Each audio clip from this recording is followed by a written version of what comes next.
Good morning. Good morning. It is Friday, TGIF, and it's a special Friday. It's Cinco de Mayo. So I hope everybody has something nice to plan today. Tacos. I think we're doing tacos. But we love tacos. We have tacos every problem. We could probably live off Mexican food if we had to pick a food. That'd be one that I could live with. Too. And yesterday was May the 4th be with you for those that celebrate. I don't know what you do on it. I mean, I send funny pictures to friends, but other than that, Look, you can dine on Star Wars dishes. You can watch Star Wars. You can have a are you a Star lightsaber Wars fight. fan? I like Star Wars, but I wouldn't call myself like a Star Wars obsessed fan. No. But what would be a Star Wars dish? I mean, frog I legs, I have guess. no idea. I'm not that versed in Star Wars. I don't know. So we've got a lot of issues this week, and so we thought we'd come on here today and talk about some of those issues, some of the changes, but more importantly, like how it's going to change our business direction with Amazon. Because I think we always need to adapt and change and pivot. I remember back in the day when they changed the book fees, because it used to be you could send in one book and you wouldn't get any storage fees. And so that was great. You could just send in books like no big deal. And then they implemented the storage fees, and that really changed the book game if you were a bookseller. So some of those things might have a big impact, some of them might not.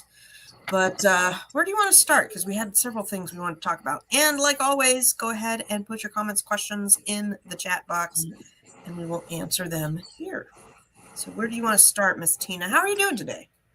I'm doing good. I slept in a bit for me because I stayed up a little later last night. My cousin's in town and family got together. That's always fun.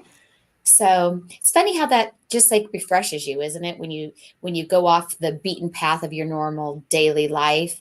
I had a trip to Utah this week as well, visiting, and so I think breaking away from my normal routine in a positive way, like doing fun things, was kind of good. Armand says inventory lab messing up again with box content. Absolutely. Holy smokes, that is. I got a dog here floating around. Uh, I noticed that today too, or not today, but this week when I'm shipping out boxes, and a little bit from last week, the my content was going through. However, when it prints out the labels, if I have 5 boxes, the labels don't always match up with the boxes. So now I've got to be in the habit of, when I weigh the box, put the weight on the box. I just carry a sharp, whatever. I like the smell of these Sharpies right here. And Were you just the put kid that sniffed glue in class when you were little? I don't sniff glue, but I just have some Sharpie, man. But put the weight on the box, so then when I get my labels printed out, I can match up the weight on the label with the weight on the box, and just have it go streamlined. Because reweighing the box to try and match up the labels is Now, are you doing that, the new, what is it called, the API, how there's the two buttons? Are you doing the old workflow or are you doing the new I don't workflow on have the Amazon? old workflow anymore. I Oh, have they to don't do it. Okay, because I've been doing the new workflow when they were forcing me to, so I just continued to stick with it. lie down. I've got my friend's dog today, and he keeps wanting to wrestle my dog. Huffing Sharpies, yeah. Huffing Sharpies. So, my husband and I, we actually had a big fight about this. So they make odorless Sharpies. You have now I've got black all over my hand.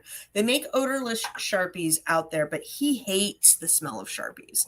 And so when I was working in the office, he would be like, "Oh, you open the Sharpie," and just whining, humming or but so he ordered me some odorless ones, which are more expensive, of course, kind of like the tape. You can order tape that's the silent tape. It's not super silent, but it is quieter, I guess. Anyhow, so I had to use odorless Sharpies working in the office when he started working in the office with me. Now I'm here. I'm like, I'm getting all the smelly stuff. All right. Where are we doing? So where did you want to start? Well, I was thinking we could start maybe with the drop shipping. Lucy and I both do some coaching calls with people, and one common request we get is for us to help people with their Amazon drop shipping business. They want to get started on Amazon and they want to be a drop shipper. So there seems to be a lot of drop shipping gurus out and about on the internet, because lots of people are taking courses, watching videos on how to become a drop shipper on Amazon. And so we wanted to talk about that today. More importantly, in today's show, what I want to show you guys is how to do your own research, because I think that gets missed a lot. And so we get these questions on, well, can I drop ship? Yes and no. Can you ungate me? Yes and no. Can I get my brand approved? Yes and no.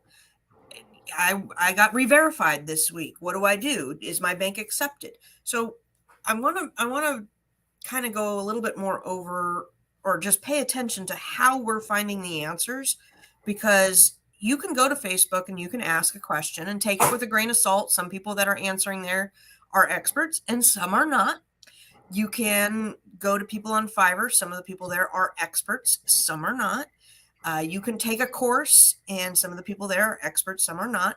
But how do you find out if a store is reseller friendly, if you can drop ship, how to drop ship? Those are things you need to learn how to do, and not just go to YouTube and Google it and see, oh, well, Joe over here says that I can drop ship from Alibaba and it's a great business model. Maybe not. If there's certain scenarios where drop shipping from Alibaba is a great business model, not on Amazon. So let's see here if I can share my screen. I have 3 monitors now. I was so excited. I got upgraded. We've got, let's go to the policies first. So first things first is Amazon's drop shipping policy. You're going to want to go read this. And if you don't understand it, you're going to want to Google the parts that you don't understand. So if you are maybe just new to the Amazon world or English is not your forte, then definitely Google parts that you don't understand. I've had that happen a couple of times with Fiverr things, and they're like, well, I read this, and it's clear that they read, but they did not understand a couple of the words. Because Amazon doesn't make it super easy. Can I increase the, yes, I can. So there we go. And the thing is Amazon is always, excuse me, I've got allergies this morning. Amazon is always your best place to go for resources on what is and isn't allowed. You always want to take it directly from Amazon. But however, just like Lucy said, sometimes it's not easy to find those answers within Amazon. Sometimes they don't make it easy to find. And sometimes, like Lucy also said, the way they word things still leaves you feeling like your question wasn't answered. Other times it does. So that is the trouble with dealing with going to Amazon as your source. Sometimes I read Amazon stuff and it's like, the color green smells like 9. And I'm going, what? It doesn't even make sense. What are you guys talking about?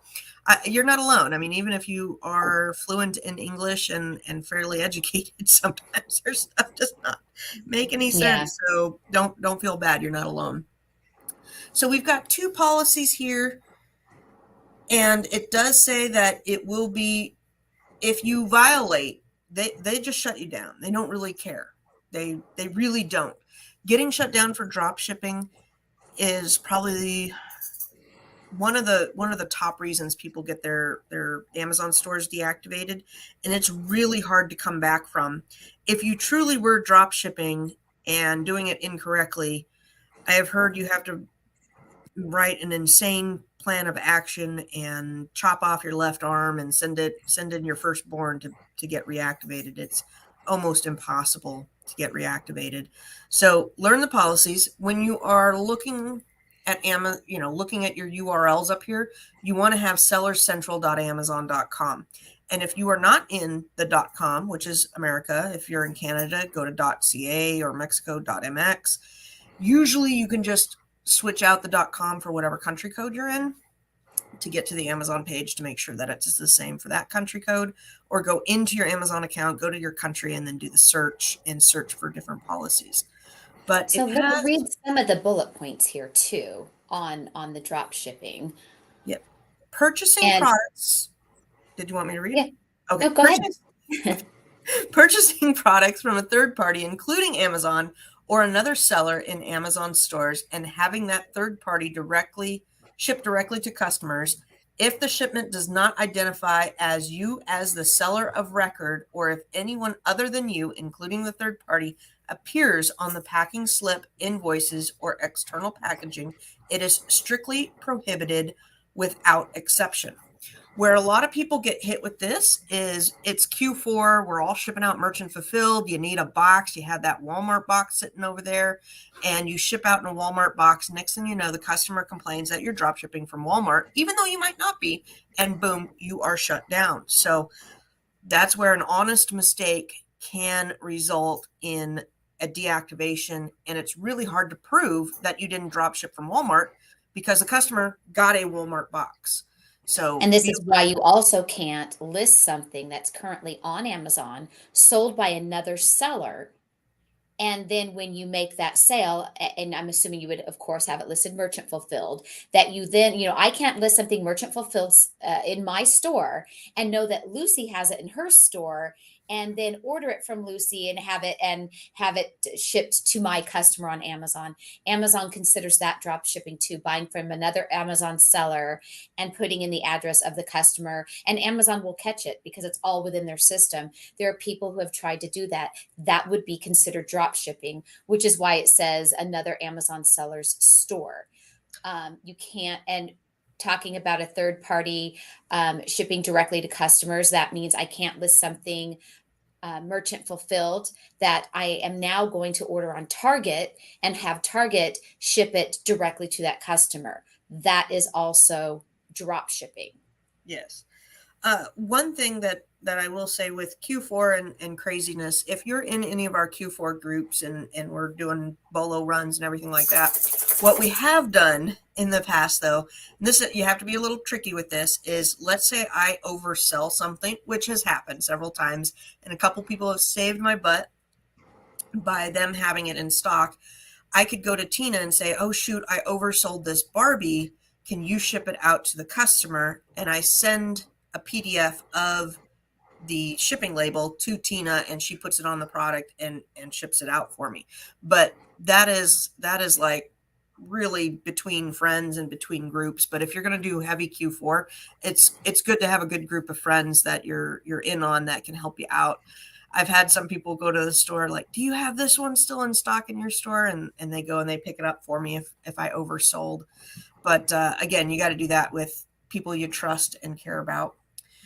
Shipping orders with packing slips, invoices, external packaging, or other information indicating a seller name or contact information other than your own is strictly prohibited.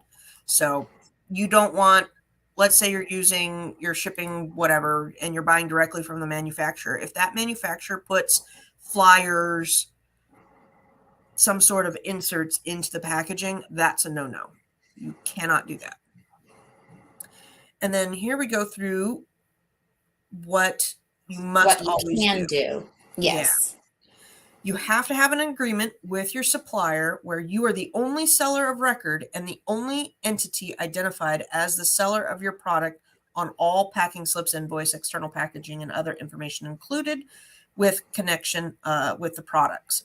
Remove any packing slips, invoices, external packaging, identifying as a third party or different seller prior to shipping. Remain responsible for accepting and processing customer returns, and always comply with the business solution agreement and applicable policies. They throw things in there like that. You must always agree with the policies because then it's blanket. They can say whatever. I mean, they could come up with some weird policy or try and nail you with some weird policy. I love how they just have that blanket of you need to do whatever we want you to do at all times without fail. It's a different link to an article that I'm going to drop here in the chat for everybody that is ever interested in drop shipping. It's from Amazon as well. It's a little bit more easy to read than right here in Amazon's policy. But I thought I would throw that in there for anybody who truly does want to consider, legal drop shipping on Amazon. I had a short-lived experience dropping on Amazon about 4 or 5 years ago, and I found it very, very stressful. I had several items in my account that were listed as merchant fulfilled. They also had their own shipping template, because I knew that I needed a much longer window to ship the items to the customer because I was, essentially drop shipping. So I'll use Target as an example. Let's say that I had on Target's website listed on Amazon some Maybelline mascara that I didn't have at all here at my home. I would then have to, when a customer order came in, I would have to go online and order it from Target, have it shipped to me. And then once I got it in Target's box with Target's packaging, I would take it out of the box, put it in my own packaging, and go ahead and send that order to the customer. Now, obviously, if you want to break it down, if it was really mascara from Target, I would have just went to the store and got it. So I really wasn't selling things that easily obtainable. So that's why I had to have the longer window time, because it took some time for it to get to me, and then I had to in turn ship it out. Let me tell you, it was very stressful. It's a very stressful business model to do things that way, because you constantly having to keep an eye on the websites where you are having that inventory fulfilled from, because what if they went out of stock? What if they don't carry it anymore? And so it's a really nerve-wracking thing to do, because a couple times I ran into it where some shoes that I had listed were now no longer in stock. And I was scrambling to find it on any other website. It was really a time suck to place all these orders as they were coming through, because I was getting multiple orders a day. And I'm on all these different websites, and I'm keeping a spreadsheet trying to keep track of, okay, this order I ordered on this website today. This is what I paid, because you're having to really micromanage it. And it's a big, big time suck. And I found it very, very stressful. It would have been a lot easier for me to just order these items in bulk, have them shipped to me, and just shipped them in FBA. So I can tell you that I do have a small window of experience doing that. I did it for about 3 months, and I would never do that again. Another way you can drop ship is if you do have your wholesale supplier. If you have your wholesale supplier or your private label item, if they are willing to ship it to your customer for you in the approved type of box and packaging, and you are the seller on record, you can drop ship things on Amazon in this way. But it is quite a challenge to find a manufacturer, wholesale supplier to do this for you. To get that kind of a relationship is not that easy. Yes, and I've met some sellers, and it's crafty, and it makes me think, where they go into stores and they find local items. So say I could go into my local drugstore here and find some made in Washington items, a coffee mug that's from Washington or whatever, and they list those on Amazon, and then when they make a sale, they just go to the store and pick it up. And I'm like, oh my gosh, what if the store runs out? You're screwed on that. Mm-hmm. And then you're counting on that store to always be in stock and your sales to match what they are doing. I was going to bring up that print on demand is like a different beast altogether. So if you are thinking, okay, I want to do print on demand and make my own designs, you can do that. The only company I've worked well with integration wise for print on demand products is Sellbright. I'm not saying like go to Sellbright. That's the only one I have experience with, but they do integrate with all of, Amazon, eBay, Walmart, Etsy. When I ran my store, I did Walmart, Etsy, and eBay. I did not do Google and Amazon at that time, but you could look at third parties there and just make sure that they are integrating and they understand the policies. And I did Printful, but there's also Printfy. There's a bunch of different e-commerce things like that with print on demand. If you're looking for a YouTuber, Wholesale Ted is amazing. I love her. If you are even thinking about going down that line, she's out of Australia and just an amazing YouTuber to watch if you are interested in that. Where was my other page? There we go. This is another one that comes up. We're not on necessarily Amazon. See how it says sellamazon.com? I don't know if that's an official Amazon site, but they go over a really good description on how to, what it means to drop ship and all the ins and outs. But I pulled up, where is it? I pulled up some interesting courses on drop shipping, and you're going to want to see what is the course offer. What do you get for your money? This guy was interesting. Hobo with a laptop. He has a whole section on being a digital nomad, getting a remote job. I might go in and kind of see what else is going on with this guy. That was kind of a fun website. This one, I would stay away from this. It said down here, he's the #1 guru for Pakistan drop shipping. And he's got courses down here that I don't know. I don't know. I don't know if he's the #1 guru out there. He says he is. It must be true. It's on the internet. Yeah.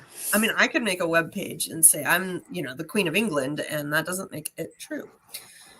We've got a lot of Fiverr gigs out there and things like this on Udemy. Am I saying that right? Udemy? That's how I say it, but I'm not sure the correct pronunciation. It's a course website. We looked at it when we were doing our courses. And anyhow, for $14.99, you can learn how to master drop shipping from Amazon. No upfront cost. Get more orders with me. All of these sites promise you the moon. And really, I have watched some of them, not this one, not any that I've shown you here, but I have watched some of the big ones out there. And they tell you, you have to go do a bunch of work. There was no real great secrets in any of them that made it, that stood out to me. There was one on finding a wholesaler, and they're like, you just need to go through and start contacting wholesalers, and you need to go Google your area, find websites, things like the ASD that we were on, that we promoted here or told. And that takes a lot of work. That takes a lot of work as a regular Amazon seller. And anyone who tells you otherwise, it's not as easy as it sounds. I've spent years finding the wholesalers that I work with. And you just got to sample and try different wholesalers. Same with finding products. People will message and they're like, well, I want to find at least 10 products that are wholesale, that are good margins. Yeah, don't we all? It takes a lot of work. There's a lot It takes a lot of work. It's the most unfun part about the Amazon business is the research. It is the researching the products, what sells, where can I get it, how much competition do I have? Can I find it for the best price? Can I have it made? The research is definitely the hardest part. And trying to control it and bring it into bite-sized pieces, to me, is always the best way to go about it, because it gets overwhelming when you look at such a big picture. So if you have a product that is doing well for you, or if you really have one in mind that you're wanting to sell, just focus on that and only spend about 2 hours of time researching and Googling. Do things in bite-sized pieces. This is advice I have to remind myself often, because sometimes, I get information overload, and some of my best-selling replens and items that I have are those things that I took my time. And some of them I was afraid to do. I was like, oh, I don't know, maybe I shouldn't buy this. Oh, you get nervous. I'm like, oh, I'll just try it. I'll spend $200 on it. And some of those are my items I still sell today. And so I'm glad that I spent that little window of time or took that risk. I am someone who takes what I call a bite-sized risk. I did this 10,000 buy-in on this product I think looks great. I don't do those big, deep dives. I don't spend big money like that when I'm trying things out. I'm more of a nervous seller. I'm more of the nervous Nelly, like, oh, what if it doesn't work? Oh, I don't know. Even all this years later, I still question myself.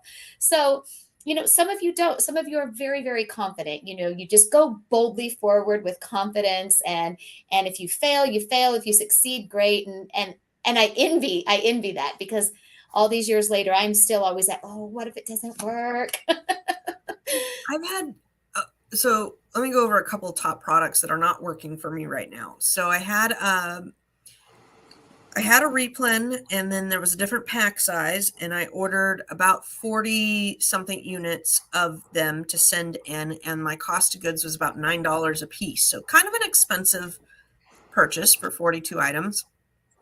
Sent them in, and I got the dreaded email of this listing was made with not a verified GTIN. You need a verified GTN from the company. Well, I don't have one. So now I've got to wait for the fulfillment transfer to get done and then recall 42 items and then figure out how I'm going to sell them. If I'm going to repack them, if I sell them on Amazon or eBay or whatnot. I am sitting on about 50 sets of pajamas that got hit with something. I can't remember if it was the pajama. There's certain regular, like you can't light kids on fire with pajamas. Something with flammable and pajamas. You And can't now light kids on fire. Oh, darn. I have like 50 pajamas sitting on me, and that was a really good replen for me. I have a bath item that got hit with hazard, and so now I'm working around that. And then I got hit with a school product that needs toy testing. They include for toy testing for back to school, if you're doing the back to school thing, backpacks, lunch boxes, pencil boxes. I want to say there was one more, but all of those fabric things that are for back to school in the office supply section for kids need toy compliance paperwork. So these are Mhm. all, I mean, some cases I'm doing better than with others, but you are going to be working around these problems no matter where you go or what you do. And I have seen a couple big fails with private label stuff that on clients that I'm working with. One is really sad. This guy, we got his item up, got him working, got sales, and he had a hijacker, a Chinese hijacker, jump on the listing. And he's devastated, and he keeps wanting to know what to do, what to do, what to do. And I'm going, well, you could fight it the normal methods, reporting them, making a purchase, reporting that it's not the correct item, doing brand registry, but really there's not a whole lot. Unfortunately, the address is in China, and there's no, like, you can't go knock on this guy's door and be like, stop selling my stuff. So people resort to some other shadier things to get people off. And I had one lady who, of course, bought one of those guru programs, and they said the hot seller right now is bamboo organizers for your kitchen. So They've been around. she brought 300 bamboo organizers, and by the time she got the listing made, there was 50 bamboo organizers. Like, because they sold the And same that's where it idea. pays to do your own research than to just blindly take somebody's word for Yep. something. Even ours, right? Like, even Lucy and I, although we do our best to deliver true and honest information. And one thing we will always tell you is to research. So, um, if I hear that something is hot and selling well right now, I'll even if Lucy tells me, my gut instinct is to still go research it and look it up to Oh, see if I yeah. can find fault in it. Not that I'm trying to fault Lucy, but it's just like it takes a village sometimes to say, "Oh, I found this," and it's like, "Oh, thank God, thank you for telling me." Right? Like we pull our brains together when we come across something we think is a good idea. You really have to do your research. When you're thinking of investing any kind of money, even if it's $300 on a new thing you've never done before, can you risk and lose that $300? For some sellers, no. Other sellers, yes. However, if this is a product I'm looking at to hopefully have as a private label item or to really build off of, even if I'm only going to spend $300, I am still going to research that. I'm not trying to just buy a bunch of random stuff to make some money here, there. I'm trying to really build a good replenishable Amazon business for myself. And I've changed business models many times. Oh, yeah. We Some got of it. the things that aren't working for me is Amazon has really been hitting all of us hard. Like Lucy mentioned, having to re-verify, was it re-verifying your account essentially with Yeah, Amazon? I went through the re-verification process, and I was Hmm. like, what the heck? What did I do to trigger this? Because normally it's a trigger. And Yeah. then I found out they're doing it to everybody. So if you got hit with a Everybody. verification, you can re-verify a couple of times, and there's been a ton of chatter on all the Facebook groups. So go find I don't know if people know this, but you can join Facebook groups and then you can search the Facebook group. So if you're searching and you want to know about name change, go search your specific topic and see what other people have for solutions, and then always take those with a grain of salt too. But a lot of talk on what do you do if you're out of country? What do you do if the name doesn't match? Your bank name doesn't match your name? What if you don't have a driver's license? What other forms of ID? All of these are being talked about on the boards. And I thought about compiling a list of all the answers, but oh my gosh, it'd be a ton of work. And even then, I'm just going off of what other people have had success with. So Yeah, so go. that's something that's been going around. Lots of sellers are being hit with it. Mm-hmm. Yep. I had a mistake that I don't know quite how I'm going to do it, but last night I had the state guy, my guy at the state, message me, and he's like, "You entered in the wrong amounts for the sales tax. I needed to enter in the total before tax, not the total after tax. So now I have to go redo all of my sales tax stuff." So Oh my God. yeah, I don't know how I might have to like overlay that video with some sort of insertion or some, I don't know what I'm going to do. I'm just so livid. I was having drinks with girlfriends last night and that came in. I'm like, oh, yeah. And then he wants me to I send made me. an epic mistake this week myself, I found Oh, out. what'd you do? So, well, it was more my husband, not me, because we work together as a team, and It there was was a all his shipment fault. well, this time it was, but look, we all make these mistakes. I make mistakes too, but this one was a big one, and it caused him a lot of stress. He really beat himself up because he's never done something like this before. He doesn't even understand like how he made this happen. We have two very good selling items. They are very top two performing selling items in our account. And so I replenish them often, and I try not to let them get out of stock to keep the sales velocity and the rank going. Well, we had sent them in mislabeling them, right? So pretend one is red, one is blue. Well, we labeled the blue ones as the red one and the red ones as the blue one. So the FNSKUs. And my first clue to this is I got one of the shipment performance deals. Everything was checked in, but they said, and we had two different amounts. And that was the other thing, is like, he's like, how did I miss this? Because I can't remember the number, but we had like 145 of the one and 75 of the other. So it's like, how did this happen? Right? Like, you would have too many labels of the one.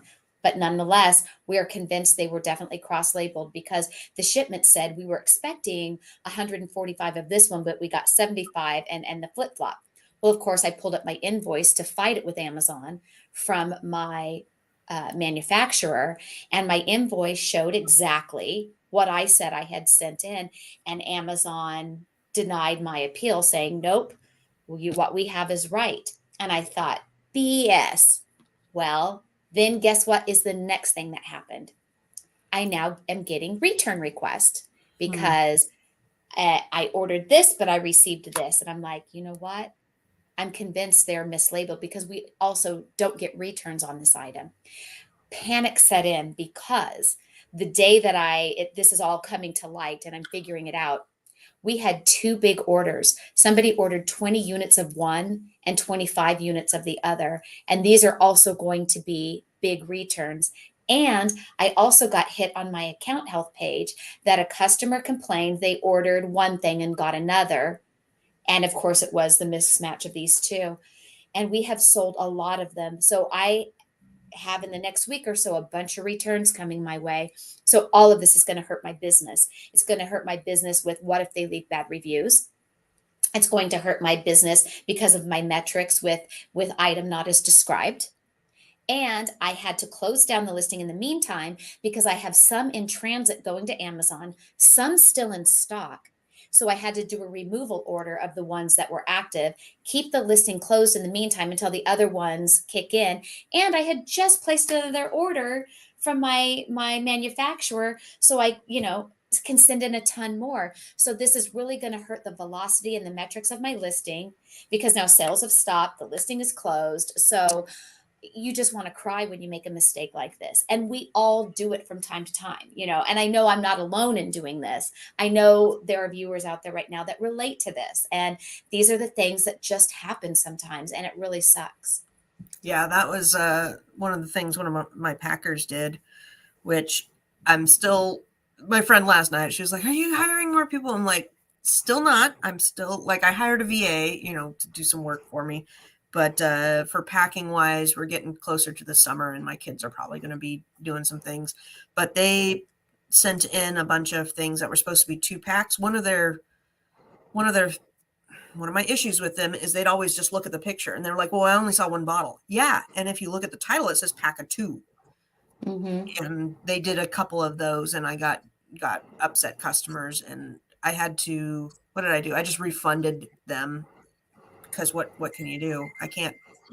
So irritated. These So are the things that just sting, they just sting. And it's like, as careful as we try to be. I remember in my earlier days of Amazon, when I was doing it from my kitchen table, I didn't realize that when I had added something into Inventory Lab, I haven't had this hiccup in Inventory Lab in several years. I don't know if this hiccup ever does happen now, but if I had already had something in my batch, if I went to add it again, I can't remember exactly how I did it.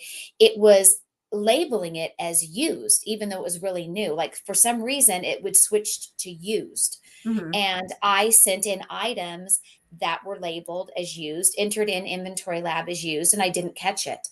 And I was wondering why they weren't selling, and I saw that they were in the used section. Remember, I had a bunch of Toy Story cowboy boots that I had gotten when Kmart used to be in business. And Yeah. I sent it all, and these cowboy boots were selling like hotcakes. So I went and bought every Toy Story cowboy boot I could get and sent them in as used when they weren't. And of course, they weren't selling. I dropped my price a bit, thinking, well, if they're cheaper, maybe I can just, send them and the customer's going to be happy they got new ones. But who wants used boots? So I had to pull them. I had to pull them all. By the time I got them back, it was like during a Q4 time. I missed my opportunity of blowing out selling them, and they took me quite a few months to finally get rid of them. So, look, these things happen from time to time in our journey. Yes. Yes. Now I brought up some questions that were on the YouTube channel, Yeah. and one of the things mentioned here that for private label sellers, you can buy a single UPC code from GS1 with $30, no yearly renewal fee. And that's absolutely right. So if you are listing your own thing and you want GS1 barcodes, you can go get one for $30. What you cannot do is if you are on somebody else's listing and they listed it with a bad UPC code, you cannot change that because you're not going to have a UPC code tied to that brand. Most likely. I mean, 99.9 of us are not going to have UPC codes tied to the brand that we want to update. And that's frustrating. I went and I looked up, I have a Squishmallow here, and I looked at the UPC code, and somebody used that UPC code to list a Squishmallow under their bundled item, and it was a Squishmallow and a piece of luggage tied together, and they're still doing shenanigans. They use the UPC code for something else. So if you get ungated or get approved to list Squishmallows, you can go and just get freaking Squishmallow UPC codes from your store, because normally there's a bunch of different variations there that are not on Amazon, and then use that to list your bundles, which is really, really shady. Yeah. My struggles are teaching my wife how to read Keepa and source. Woo. Yeah. I taught my husband that, and he's been doing it now for almost 3 years with me. And to this day, if we're in the store, he'll find something that is good, but he still questions himself. He'll still come over showing me the phone, like, babe, and it's like, how to do this. Just throw it in the cart. Yeah. Yeah. Oh, all right. So looking at things, we've had a lot of people struggling with the verification. And again, I cannot research your verification issue for you. I wish I could. I wish I had all the time in the world and I knew everything about you in the world. But these are things that you're going to have to do, because I had one guy ask me the other day if what banks were accepted, and it was Syria or some country that was not near me at all. And he's like, well, what banks does Amazon accept for my country? I don't know. I'm not Google. You're going to have to Google some things on your own. Same with, we got questions on our YouTube channel, will this bank work? Or what do I do if I want to change this or that? I don't feel comfortable giving out that information because I'm not an expert at it. Or And legal information. Yeah. yeah, all I know is when Amazon is looking at your paperwork, they want to see your name match your paperwork you're sending in. So however you get that to do. One guy was really good tip. He said with Chase, if you do Chase business banking, if you go in and talk to them, they will put your name on the it's not an invoice. What do you call it? Your banking statement. So say your banking statement is Amazon Seller LLC. Amazon's going to see, oh, John Smith, but Amazon Seller LLC. If you go into Chase, Chase will put your name on that so that you can have documentation to send to Amazon.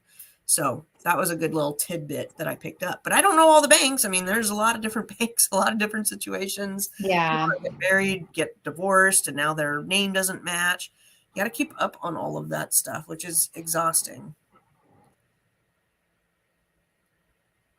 I'm trying to see here. A lot of people asking about single member LLCs. That's another one that I don't know. Our friend Sherry is asking about that one too. I saw her post, not in our group. She asked it in, I never know the name of the group. You know, our lawyer friend who had, I call him our friend, even though we don't know him, that had gotten in trouble. Yeah. She asked in his Facebook group. The two dogs just keep going at it behind me. So sorry, they are being obnoxious. Yeah, LLCs and sole proprietors, it just depends on what works for you. That's like saying, yeah, because she's a sole proprietor with her name on Amazon, but she is using an EIN with something else I can't recall, and Amazon isn't even able to help her, and she's really struggling because she's one that's also having to re-verify, and they're not accepting the information she's giving, and I wish I knew how to help her. Yeah, that's a question. Stop it. Sorry, I got to yell at dogs really quick.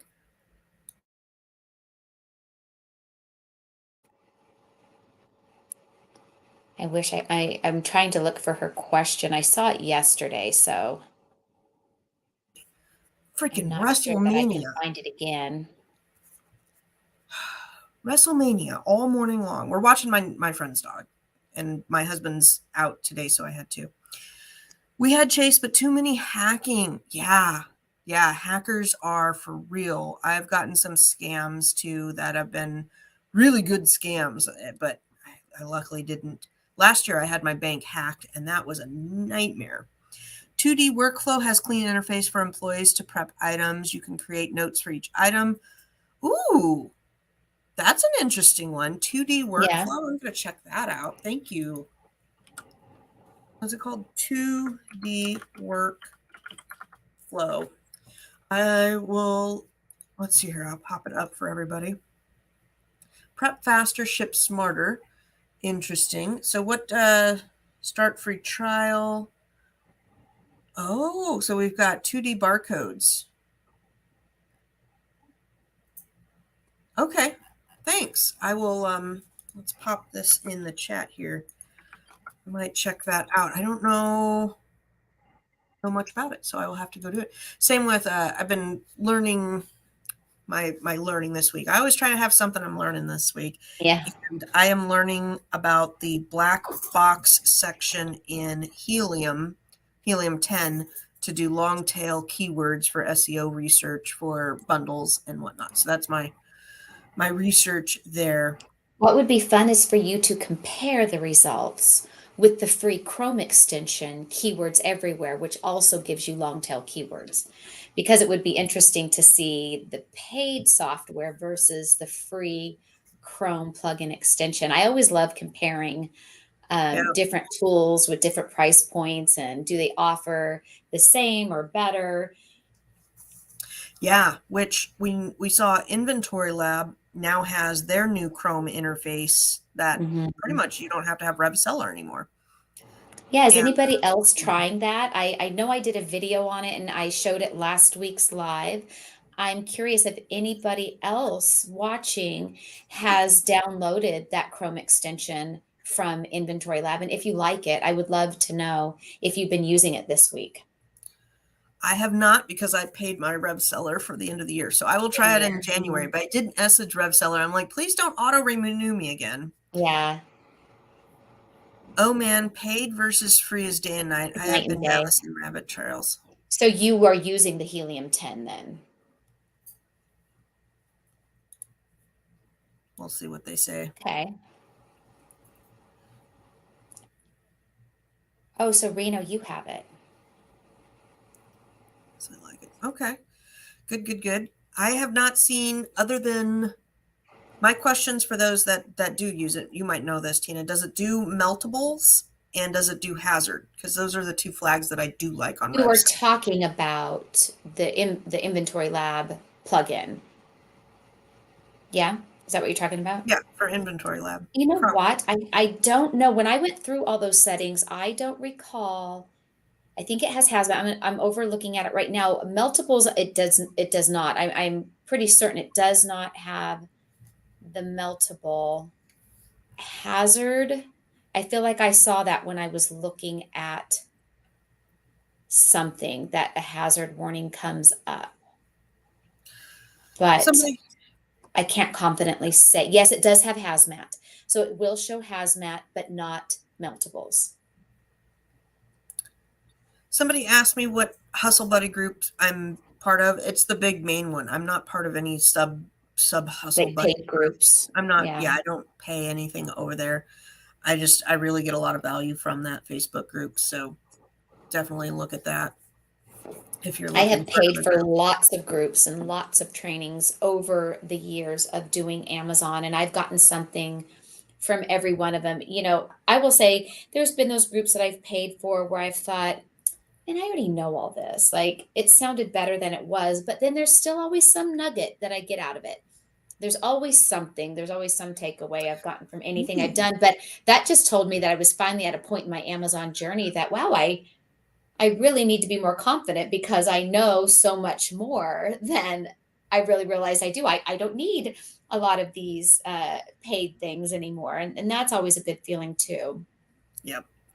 FBA Poppy says, I tried the inventory plug, but still like Seller Amp more. And Nate says, debating on keeping the Rev Seller because of the variation. I thought the Inventory Lab did have the It variation does have parts. the variation window, and I love it. I love so and like FBA Poppy, I had Seller Amp, but I'm willing to give Seller Amp up. I don't love it enough. Maybe it's because I didn't have it enough. It slowed down my computer. I found it harder to navigate. So I'm happy with using that. But I mean, look, everybody has to have the tool that they love, or you're missing out. Yeah, all about utilizing the tools. And if you don't use them, that's fine. And you're going to go Yeah, through different. There's been phases. times where I mean, I have one of those handheld scanners. I hardly scan at the store anymore. So it sits and it collects dust. But there was a time where I was using it All several the times a time. week, scanning at the Yeah. store. And I like that I have it. It was a great purchase at that time. But now I need RevSeller is more valuable to me than the scanner because I use RevSeller day in and day out. A new one that I started this week was Sellerboard, and I had hemmed and hawed about this one for probably the last year. My friend Heather was showing it to me when we were out together, and I just really liked some of the interfaces. But I'm like, well, I don't really need Inventory Lab and Sellerboard, but I do like that Sellerboard analyzes my advertising for me and Mhm. provides a few other reports and visualizations, and it's really not that expensive. So I went ahead and downloaded that this week, and then got my cost of goods all imported and whatnot the other day. So playing around with that, I'm still on the fence because I have some questions and some things that look wrong to me, but you've got to test out these softwares. The other one that I am testing out is Todoist, and both of these were recommended by Casey, our friend. Todoist it's Todoist, and it has a phone and it has you can go on the website, and it's going to help me keep track of my to do things every month. So every month I need to pay this bill on the 20th, and I can put that in there and have it be something that I can click off, as opposed to I know Tina uses the alerts on her phone, which is great, but my alerts on my phone, I tend to just snooze, and then I just don't do it very well. So I'm trying this Todoist out, and maybe it will work, maybe it won't. You got to find whatever software. What problem do you have, and what software could it find? My problem is that I got a lot of little things. On the 1st, I do inventory. On the 13th, I send my CPA paperwork. I've got bills to pay at different days during the month that I need to keep up on. And I pay the VAs on Thursday. I need to make sure I send, which I didn't. I didn't transfer money. Hold on. I got to write myself a Post-it. I got to make sure I transfer money. And so I have a lot of these repeatable tasks, and that's what Todoist should solve for me. On my board out there, I have that I want to check my advertising at a certain frequency per week. I want to reorder certain things at a certain point per week, and I can put them all in there. So what did I just say? Transfer, $, my PayPal is, we have a lot of these like little issues, and that's what we talk about a lot. So in PayPal, my bank is a credit union, and they have 2 portals to log in. They have the personal banking and they have the business banking. And because I send money to overseas, they want re-verification, and the re-verification pop-up doesn't allow me to select business banking. So now I found my workaround is I got to put money into the PayPal and then pay the VAs, and I got to just keep adding money in there, which is stupid. Talk more about Sellerboard. I'd love to. Yeah, we just got it. We've been playing around with it. And I actually have an affiliate link for anybody that wants to try it. It gives you 2 months for free. So I had just signed up for that affiliate link. I just popped it in the chat if anyone wants to try it. You do get 2 months for free just to try it. But we have been poking around in Sellerboard. Our friend was showing us what she loves about it. And then Lucy went in Sellerboard and figured out how to copy and paste information from Sellerboard and Inventory Lab. And I'll let you talk about that because I was struggling with getting my sheet done. But it looks like it's going to be powerful. Lucy has found a few glitches or that we think may be glitches. So we ourselves are still investigating. All right. So first up, I'm not getting rid of Inventory Lab. It does not replace Inventory Lab. What it does solve for me is it's got a replenish area that I'm hoping will keep track of velocity and help me with my replenishment, because I'd been doing it on a Google spreadsheet. And while I love my Google spreadsheet, if I could take away, it's $19 a month, and I got 2 months free to try this out. So if I can spend $19 a month and save me, we'll say 3 hours of analyzing velocity reports, then it's worth the $19 to me. Three hours is definitely worth $19. And you can go through and do hashtags so that you can do your reordering a little bit faster. And it also, the other part is analyzing the advertising. When you get sales, it will tell you how much it costs to advertise that item, and I can get more. I can fine tune my advertising, which some of my advertising is doing really great and some is not doing great. So I spent a couple hours yesterday redoing advertising. Now for Sellerboard, to get your cost of goods in there, you need to go into the Sellerboard, go to products, and then export to see how your sheet needs to be set up. So erase all the data, like just keep the columns at the top. Then go to Inventory Lab and export your FBA listings. And then I exported my inactive listings as well, so it could have a history of whatever's been archived, the archived listings. So I then copy and paste the columns over to the correct Sellerboard format. So the Sellerboard format is like title, ACE, and SKU, and inventory is like SKU, ACE, and title. So just copy the right data over, and then copy and paste the cost of goods into the cost of goods section as well. And then once you clean up that data, you just import that file and it will sync up. It does take a little while. And then there was errors. One of the big errors that I noticed is it's either Canada or Mexico. They, instead of a period, instead of 12 period 99, it's 12 comma 99. And I needed to fix those. To fix those, you highlight the column, click the replace all, do comma to period, and it will replace all of that, save the file, re-upload it. So I had to do that about 4 times to get all of the errors fixed out for my international sales, but that was simple data manipulation.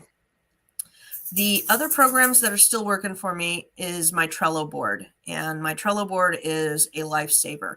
And that's And where what cracks me up about that, I'm sorry, is because I had Trello board. I had a VA get me started on Trello board. And when Lucy and I first started working together, I said, oh, well, we can put our stuff on Trello board. Lucy says, I don't need another tool to keep track of. And now Lucy loves Trello board. I was in Google Keep, and Google Keep is awesome too. I mean, it's It got a is. lot of similarities to Trello board for sure. Yes, yes. But yeah, Trello board has kind of been my go-to. But the problem with the Trello board is I could sit there and write out, pay the bank on the 3rd, and then I'd have to manually move it over. It just stayed in this list, and it's like, no, I Yes. just kind of I need something that's going to go with the flow. But other things, such as ACE and blah, blah, blah, I updated bullets on blah, blah, blah, I need to, follow back up with it or whatnot. Those are great for my Trello board, but not good for Todoist. So for the last 2 weeks, I've been trying to get rid of one of them. And I finally just said, okay, we'll just do 2. One is going to be for my repeatable events, and one is going to be for things that I need to do.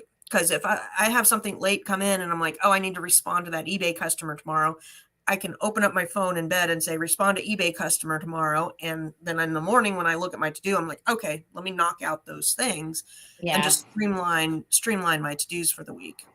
And what's great with Trello board is you can have lots of different, I have maybe 6 Trello boards in my Mhm. Trello, and they're for different things. So I have one for, just Amazon stuff. I have one that's just my personal things. You can use it however you want to. And like I said, it was my VA that I had a long time ago get me started on it. And you can add users. So you can share your Trello board with somebody or not, right? So you can have, like I said, when you have multiple, you can have your own personal one. Let's say you're partnering with a prep center, or how Lucy and I work together. We can have a Trello board that we both have access to.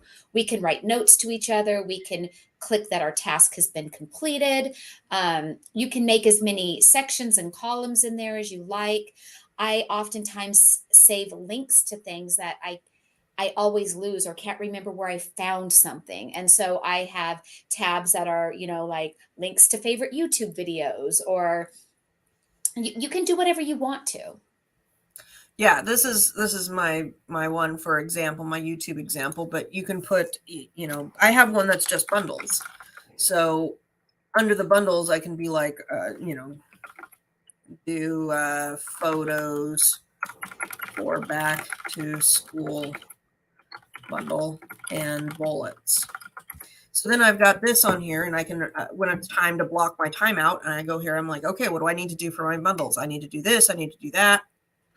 And when they're done, I have a done box. So I just drop it over to the Yep. done. And then when I'm done, at the end of the week or whenever I want to, I hit archive all the cards in this list, clear them out. And you can add photos. You can upload your photos there. Sometimes I have Yeah. Amazon listings that Amazon wants compliance paperwork that I don't have, or they don't like something in it and they're shutting it down. But before they've shut it down, when it's in the warning phase, I will take my photos, I will take my bullet points, my descriptions, because I do intend to sell that listing again. So I know I'm going to remake the listing in a way that is Amazon friendly, and I don't want to lose all my work. So I will download and save those photos and everything to a Trello board tab. So I do love that about Trello board. Nate, I see your comment. I will get you the Trello link. Oh, I was doing it too. Oh, But okay.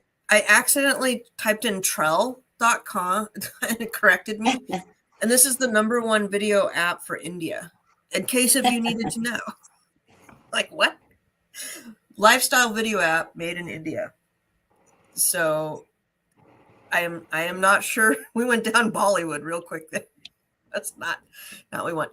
Eastern Road says that Sellerboard integrates with QuickBooks. Yes. And that might be great for some people. It's definitely good to know what connects with QuickBooks, what doesn't connect. If it there's two problems with Sellerboard. One, you can't do your workflow through it. You can't add and send inventory to Amazon through it. So that is a huge thing. And the other is the cost of goods. So you have to manually put in the cost of goods or do a file upload. And I don't want to do putting in the cost of goods in multiple places. I want to do one and have it sync.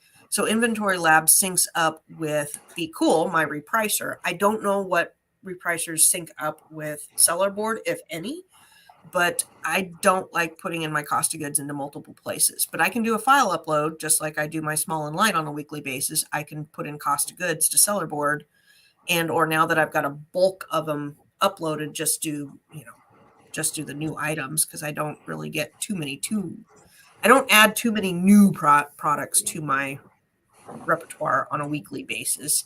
Most of it is replens and things I'm building. So, there's pros and cons to all of it. I wish there was one program that did it all. I wish Amazon would do it all. I mean, really, come on. You guys could, if their workflow was better and they offered the reports that Inventory Lab, I would totally just use them. Same with Sellerboard. And I don't see why. Well, I mean, it's just a huge amount of data, so I see why. Plus, I don't know if I'd want Amazon really knowing everything. I have heard of some sellers that were doing really great with a private label item or a direct from manufacturer type of item, and all of a sudden Amazon needs an invoice. And then once they get that invoice, all of a sudden the manufacturer is being called from Amazon, and Amazon wants to carry that product and cut you out. So they're not very nice people. So shady. Yeah, very We shady. know we're playing with the mob boss here, and it's totally a mob boss mentality there. I don't think they see themselves like that, but that's what they are. They'll take you out back. They'll take Jimmy out back and make him swim with the fishies. They do not care. And you'll give me your manufacturer. Yeah. And now you're suspended. Yeah. And they've had people have posted that, my manufacturer called after I submitted invoices to Amazon and said Amazon wants to carry this product. And some of the manufacturers, of course, they're going to go with Amazon. It's Yeah, business. because they're a beast. And Amazon Oh, will yeah. always rank on page 1. Oh, yeah. And they can take that product from the manufacturer, and you might be sending 2,000 units, and Amazon wants to do 20,000 units. So That's who's going to right. turn that down? I mean, it's business. And they're going to get it cheaper from the manufacturer. They're going to undercut you, and they are going to rank on page 1. And that's the part that really ticks you off as a seller when you've done all that hard research and work Mhm. and you have found this product and they just steal it. Yeah. There's there might be some class action suits against that too. I mean, I know there's a lot of lawyers dipping their toes into there's a lot of things that Amazon does that probably aren't quite legal in the monopoly world and the financial world, but I'm not, again, I know what it is. I know what game I'm playing. It's kind of like, Yeah. if you don't like it, then don't play. We went to a casino to eat this last Sunday, and I don't like the smoke in there, but I know there's going to be smoke in there. So, I know what happens at Amazon. I'm not blind. My husband will sometimes turn on those YouTube videos on the naughtiness of Amazon and how they treat their employees, and the turnover rate is just atrocious. I think by the end of the year, they've flipped their staff by 1.5 times or something. Really, it's Wow. it is insane. He's like, "Do you know this?" I'm like, "Yeah." not I'm not blind. It's a huge business. Huge business. Oh, what do you Well, got lined up for today? today I'm going to run over to Walgreens. Walgreens has been having lots of clearances for about a month now in their stores, and I do have a couple of things to pick up. So you guys check out your Walgreens for clearance items. there's a YouTuber I watch that goes to Walgreens, and she loaded up her cart with these like bottled iced teas from the cold case in Walgreens, and they were 29 cents each. So that was a good deal that she found.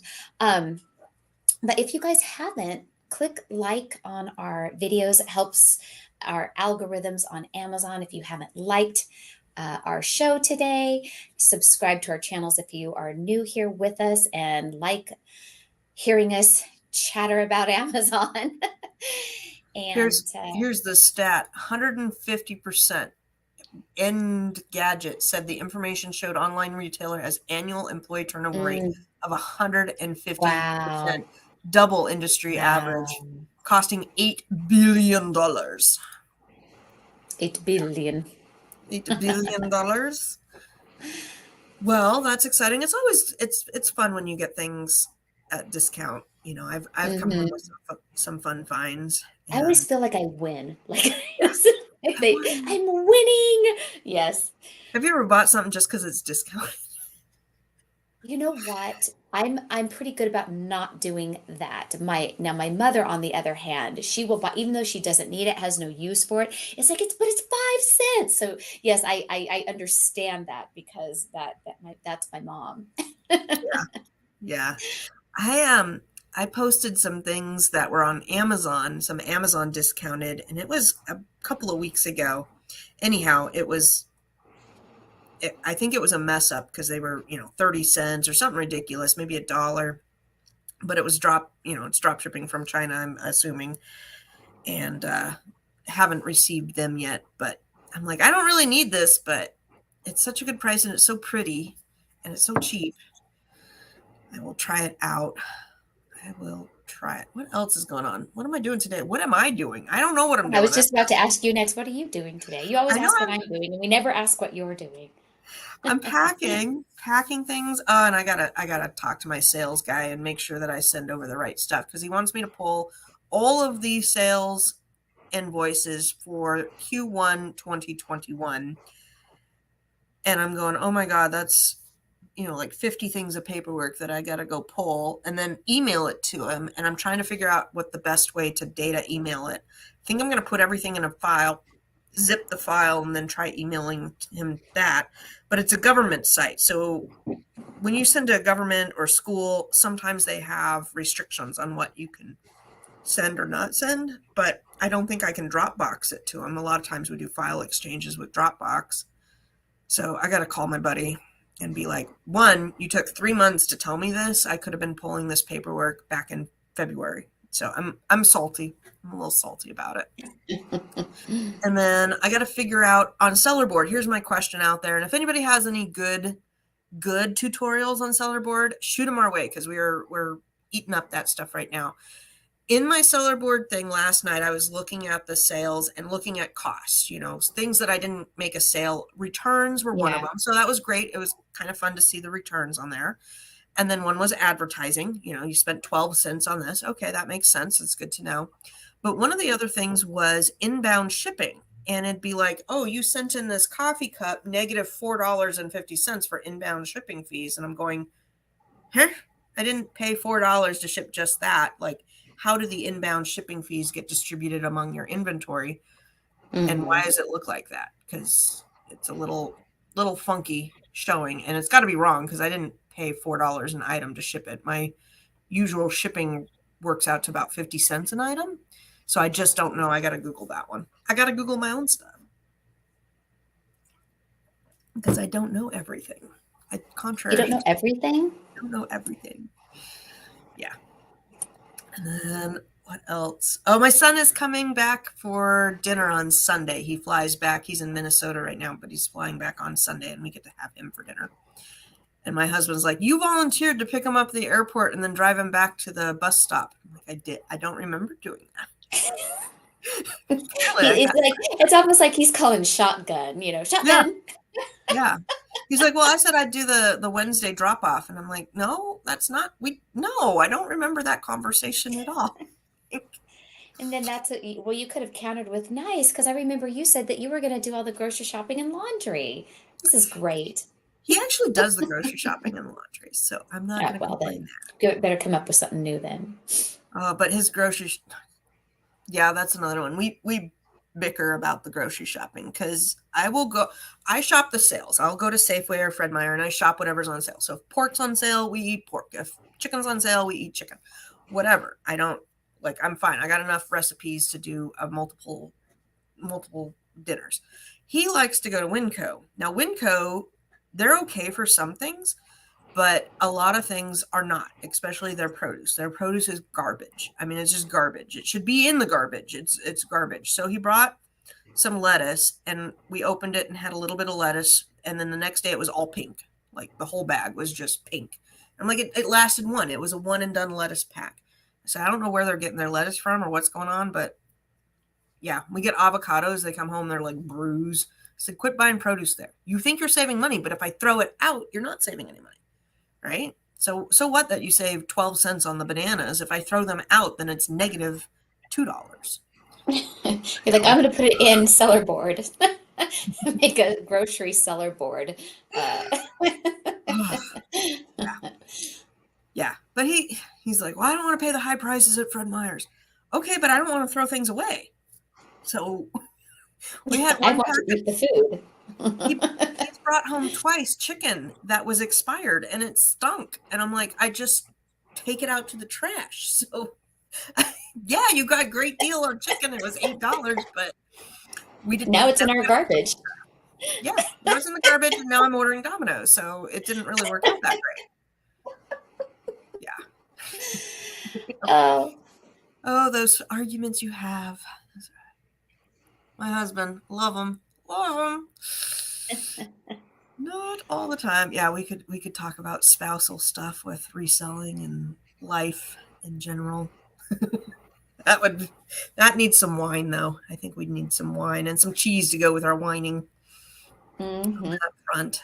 We all have those days with our spouse, and it's important to know that even though you have those days, we're playing the long game here. We're playing the long game. I've been with my husband since '97, so I can say some things and not feel bad. I had a friend who, I was complaining about something and she's like, oh my gosh, are you getting a divorce? And I'm like, that was your go-to? Like, no, I'm just venting a little. Took it to the end. I hardly quit anything in my life. I stick with things. I have stuck with the same creamer. I stick with the same order at restaurants. I do not like change. Amazon tries my patience with change, but once I find something that I like, I typically stick with it, including him. None of my complaints are like divorce worthy. So anyhow, but you see a lot of people get divorces these days for over chicken from Winco. Maybe. Oh, the worst was I had a lady that was, we'll call her a work friend, and she adopted a child, and it was an older child, about 14, 15. And within 2 years, she was going through the courts unadopting her. I'm like, that's like, oh my God. That's terrible. That is a terrible, terrible thing.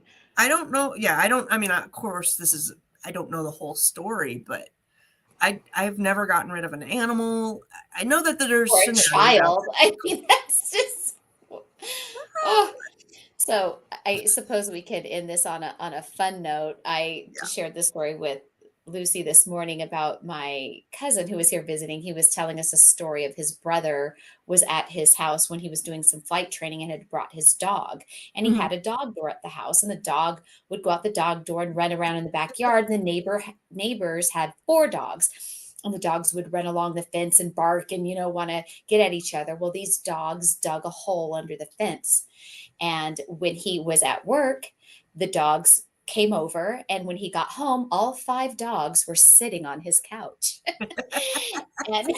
and his dog jumps off the couch like, hey, look, I got friends. We're all hanging out. He was proud of it. He wasn't afraid he was in trouble at all. No. Nate says, who did you give him back to? So the teenager in question, she kept running away to her friend's house. So they emancipate her. She was 16 at the time, 17. It wasn't like it was a little toddler then. No. She was an older teenager, and she was getting arrested, and it was causing a big problem. So yeah, That's a there's little always different, but I'm thinking like, situations. here it's crying too much. Yeah, it's I'm crying done too much. now. Here you go. It No, poops. just yeah, and like I said, I don't know everybody's situation, and there's definitely situations you need to get out of for whatever reason, but for the most part, I stick to things when I make decisions. Sometimes that's to my detriment, sometimes not. The guy that I'm watching today, which he's disappeared, I'm a little worried where he's out in the warehouse. I'm hoping he's not digging into anything, but he is on my nerve because when we were watching him last week, we're trying to take down Easter, and I have a little Easter. I still have my table at home with some waters for the delivery people. So I went out the door I just kind of went out and grabbed the Easter stuff, a bunny and something else. He came out behind me. I turned and I went back in the house and locked him out. And he sat at the door. We saw him on the video camera, and then he sat in the door, and then he's like, okay, well, screw it. And then he went and he peed on my flowers right there. I'm like, thanks, you little. And then he went down the street and found somebody to love him, and he's just this lovey dog. So anyhow, 15 minutes goes by, and we're like, where'd the dog go? And I'm like, great, I lost my friend's dog. I'm freaking out. So we went down. Anyhow, the lady found him. She's like, is this your dog? I'm like, yes. And a little snot got out. But he gets everywhere and anywhere, and he wants to be right. And today he tried to go to work with your next door neighbor. He tried to go in the electrician's truck and go to work. He jumped in somebody else's car. I'm like, get back here, you little stinker butt. Yeah, he's he wanders around at night. He likes to get into things at night. He likes to wrestle my dogs, and my dogs just are like, calm down, dude. It's bedtime. We need to go to bed. My cat that we recently had to put down, our old neighbor that lived across the street, he had a fancy, I don't know what kind of car it was. It was like a classic, an old car. It was a fancy convertible. And if his garage was open where his car was parked, my cat Harpo used to love to go over there and lay in the back seat. And sometimes he would be missing, and George would go in the garage and see Harpo just sleeping in the back seat of his car. My cat loved laying in his convertible in the back seat. Fun. Nate says my mom tells Elizabeth I'm past my 30-day refund date. Yeah, my in-laws say there's no refunds. My in-laws are like, that's it. Nope, there's no returns. Great. But we all have ups and downs, and you've got to have that one friend or friends that you can vent to and also get solutions, because those are the best friends, is when you can call and you can say, I'm having this problem.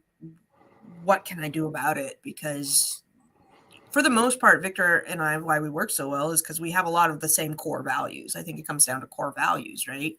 If you each have the same core values, the rest of the stuff can be worked out. And one of our big things is he has ADHD. I've talked about this before. And when I met him, he was on Adderall, and there's only so much Adderall you can take in your life before you max out, and it's a regulated drug and all of that. So he had to get off the Adderall, and we had to do some research on what does that entail, what's the side effects. I mean, just like anybody with any sort of medical issue, you need to know the ins and outs on what's going on with it. But one of the big things with ADHD is they tend to blurt out whatever's on their mind, and sometimes that's great and sometimes it's not great. Honey, do I look fat in this? Not a great time. So we've had to work on the communication, and it's not perfect. I mean, we've been working on it since 97, and it ain't perfect. We had one of those round and rounds the other day. He's got a leg injury right now. So anyhow, I said, can you help out? And he's like, no, I need to go put my foot up. He's a little salty right now about it. And anyhow, I'm like, you've been griping about your leg for 5 weeks, and I'm about ready to take the hacksaw. Here, hold still. I'll take care of that leg for you. That's where we're at. But he started PT yesterday. So anyhow, you've got to laugh or you cry, and you got to kind of keep going with the punches. But learning how to communicate has been our Yeah. Hard to tell if it's ADHD issues or if it's just being a man, because men and women listen differently. And he's finally come around with, if I tell him a problem, it's because I'm just venting or I'm working through it. And only if I say, can you help me with this problem, do I need a solution? Because a lot of men tend to do that, is you say, oh, I have this problem. And then they're like, oh, well, let me help you solve it. And it's like, no, I don't need you to solve it. I can solve my own issues. I can change my own tire. I I can just fix want my to own bitch about stuff. it. That's all. I just want to bitch Yeah. about it. I just want to vent for a minute. Can you just listen? And so, you work I on just that. want to bitch about it. And you say, yeah, they really are jerks. just nod your head for a few minutes while you're listening to the stories, and I'll be happy. Yeah. No, sorts of little things. Those are the little Reno things must he's be good at it though, because poor Reno, he's got all the girls at home. Then he has us girls that he chats with. maybe. I think he's good at communicating. Yeah. I don't know. I don't know. All the men out there with all the girls in their lives. And then there's the men that are, just got sons and all boys in their life, work with boys, raise boys. Yep. Yep. That's and it's different. Like, I have both a son and a daughter, and my son, both are very smart, but they're very smart in different ways. My son is taking, advanced calculus courses, but he's very, if you don't tell him what's going on, he doesn't read cues, where my daughter is very good at reading social cues and different cues, and you can see the wheels turning going on with the social cues. And then my husband's very much, he doesn't read social cues, so you got to tell him exactly what's going on. I need you to do this. And then you talk about mental load. So that's a huge thing between men and women, is the mental load of the household, who handles that and what's going on with it. Because I tell him, I said, you're not thinking about this whole week as a whole, that your daughter has whatever, this birthday party on Thursday, and we've got to bring cupcakes, and how that's going to fit in with the shopping and da da da da. He's like, well, you just tell me what to do. I'm like, okay, I'm not your mother. I don't want to just tell you what to do. So there's that argument. That's pretty common between things. You got to kind of look and see, and then see what you need to do. But yeah, he's awesome in remembering sports, and he can remember like who pitched the game last week. And I'm like, how do But he you can't even remember remember? cupcakes coming up on Yeah. Friday. Yeah, I'm like, how do you remember all that sports stuff? And what he watched the draft. I don't know if y'all watched the draft, but he had the draft on for 2 days straight. And I'm going, who cares? They'll all be out with injuries in 2 weeks. What do we care? Anyhow, he'll remember, oh, that guy was drafted from blah, blah, blah. And he's the one who got in a car accident. Da, da, da, da. And I'm going, okay, but I need you to remember that we have something coming up this weekend. So we need to pack the car and do. How are you so smart in one area and not so smart in the other area? I don't know. Because Oh, one speaks to my soul and the other one is work. That's why. pretty much, probably. Ah. I think Lucy's husband and mine are long lost twins. Probably. And oh yeah, My we husband's have quiet and I'm a talker, so it works out. we have my husband's the talker. He doesn't think he's the talker, but he really is the talker, and he talks and talks. But we have 2 seasons in our house. We have football season and then non-football season. And he's like, you can do house projects during non-football season, but during football season, don't ask me to help out with any projects on Sunday. That's just not going to happen. We had that rule come into play very early on. I'm like, okay, but don't complain that we're doing mulch this week. That's what we're doing this weekend. We got to put the rest of the mulch out in the yard so that we don't have to weed. And his attitude is, well, I don't care if there's weeds. I'm not impressing anybody. I don't care if there's weeds. Well, I care if there's weeds. I don't want weeds. I want my garden to look pretty when I come home. So compromise. It's all about compromise. One thing I want to mention before we log off, because it's time for us to go. We're rambling on about nonsense Oh, now. we're just shooting the breeze right now. But for those of you that are eBay sellers, it is now the annual I have to post it in the main group later today. I want to say it's Go Ask Alice, whatever that website is. Hello Oh, Alice. yeah, yeah, yeah. I get the Yeah, emails from it's that. always found on Hello Alice. I've been saving it on my phone so I wouldn't forget to remind you all. It's where you can enter to win the $10,000 eBay grant. I didn't look this year, but it's usually $50,000 a year that they give out, and Okay. 5 people will be chosen to be the recipient of $10,000 business grant for your eBay businesses. And for a whole year, you get business coaching and everything included with it. So I'm glad I just remembered. I wanted to share that. I don't know what triggered me to remember it now, but I will post a link to that in the Facebook group later today. Nice. Mm-hmm. Nice. I've never entered that because I don't think I have. I'm not a really big eBayer, but I have seen it. I know what you're talking about. Very Yes, good. yeah. Yeah. Yeah. Happy All right, you Friday. I guys. hope everybody has some Yeah. good times. Have a great Good. weekend, everybody. And Nice. we'll Eat some see you. tacos. Yes, tacos. Taco for Cinco de Mayo. All right. Take care.